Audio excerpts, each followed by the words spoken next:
ലോകശക്തികൾക്ക് ഒരു ചോദ്യം. Donald Trump. ആഗോള ഭീകരനായ ട്രംപ് പോലുള്ള നേതാക്കളുടെ നയങ്ങളെക്കുറിച്ച് ലോകത്ത് വലിയ ചർച്ചയുണ്ട്. ഡൊണാൾഡ് ട്രംപിനെയും നെതന്യാഹുവിനെയും നിലക്ക് നിർത്താനുള്ള ചർച്ച. ചിലർ അവറ്റയെ ശക്തനായ നേതാവ് എന്ന് പറയും. ചിലർ അവറ്റയുടെ വിദേശ നയങ്ങളെ കടുത്ത വിമർശിക്കും.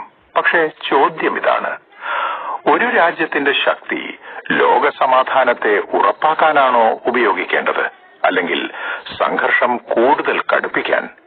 ആക്രമണ ഭാഷ, കഠിന ഉപരോധങ്ങൾ, സൈനിക സമ്മർദ്ദങ്ങൾ ഇവ ചിലർക്ക് ശക്തിയുടെ അടയാളമായി തോന്നാം. പക്ഷേ അതിന്റെ പ്രത്യാഘാതം അനുഭവിക്കുന്നത് സാധാരണ ജനങ്ങളാണ്.